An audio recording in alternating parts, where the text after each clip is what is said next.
Pendidikan agama masih diperlakukan sebagai sektor kelas 2 di Indonesia. Naskah akademik Peta Jalan Pendidikan Nasional sudah mencapai 80 hingga 90% penyelesaian. Namun ketimpangan perlakuan terhadap pendidikan agama menjadi masalah mendasar yang harus segera diperbaiki.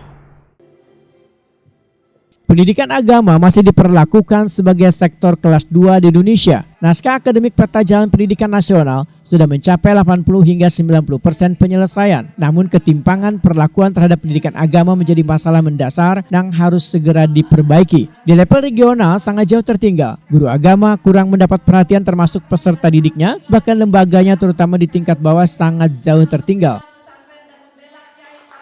Kesalahan penerjemahan undang-undang yang membuat DPRD provinsi maupun kabupaten kota kehilangan kewenangan untuk memperjuangkan pendidikan agama.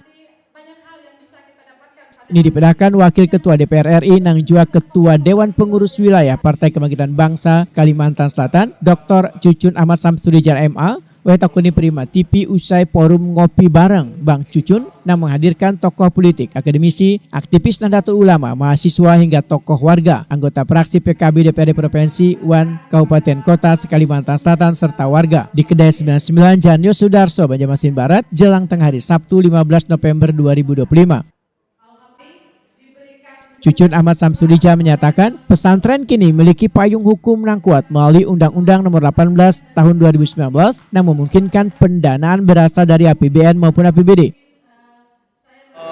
Kualitas pendidikan kita, kadang-kadang kurikulum jadi pembahasan. Kurikulum itu setiap ganti menteri, setiap ganti pimpinan pasti diganti. Yang kedua, SDM pendidikannya, terutama guru. Kualitas guru yang selama ini menjadi perhatian kita semua, ini harus menjadi satu langkah yang diprotek dalam regulasi dalam undang-undang. Jangan nasib guru tidak jelas, kemudian juga bagaimana salary-nya, ya sudah nggak manusiawi kalau memberikan untuk guru honorer hanya 200.000 atau tadi kata dari aspirasinya ada 1 juta. Disinilah saya melakukan sosialisasi, karena ini lagi yang Dikdasmen lagi jalan juga.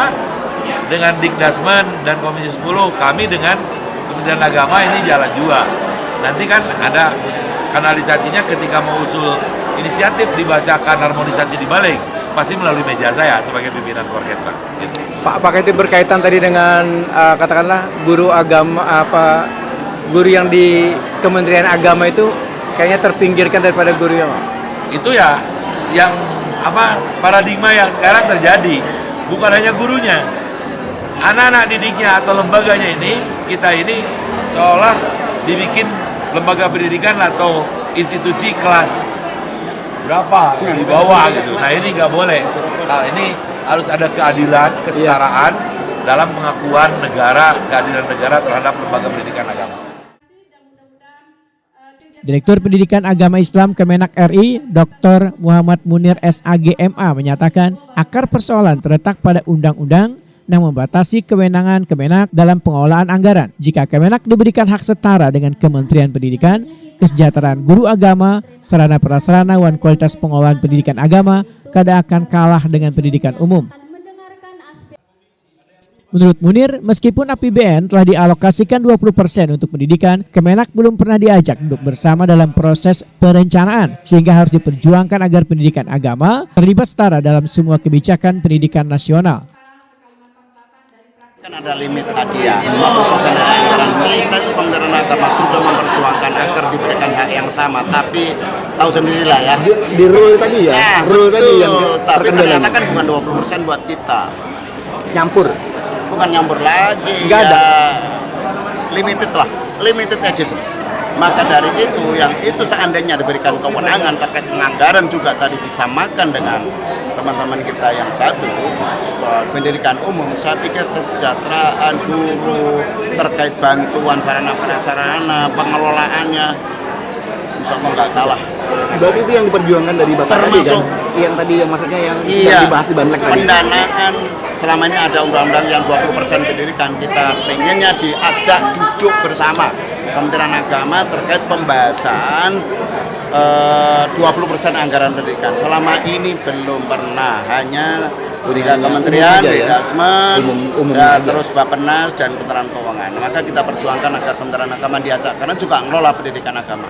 Amin, Pak.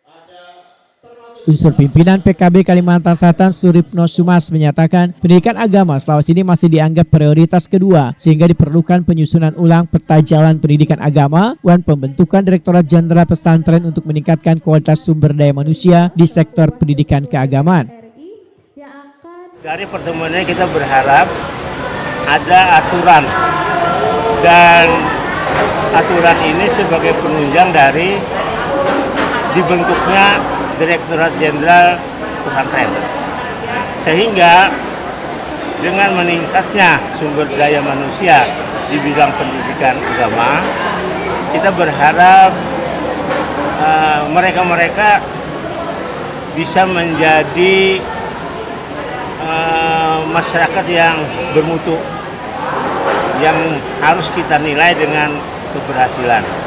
Karena dengan pendidikan agama ini ditingkatkan, berarti kita meningkatkan moral, adab bagi warga negara Indonesia, khususnya anak-anak sekolah atau anak-anak remaja. Nah, sementara ini pemerintah itu belum menghitung keberhasilan meningkatkan sumber daya manusia dengan akhlak. Itu tidak pernah dihitung berapa sebenarnya kesuksesan itu. Sementara ini yang dihitung hanya terkait dengan program-program ekonomi. Dengan meningkatnya ekonomi berarti meningkatnya sekian, maka sumber ekonomi ini dapat dihitung dengan biaya modal yang telah diberikan. Nah, kita sebenarnya mengharapkan pemerintah melirik bahwa dengan meningkatkan pendidikan agama ini, kita berharap agar manusia Indonesia ini manusia yang memiliki moral yang tinggi. Forum Ngopi Bareng Bang Cucun menegaskan revisi rancangan undang-undang sistem pendidikan nasional dan peta jalan pendidikan baru harus memberikan posisi setara bagi Kemenak, guru dan seluruh lembaga pendidikan agama dengan pendidikan umum.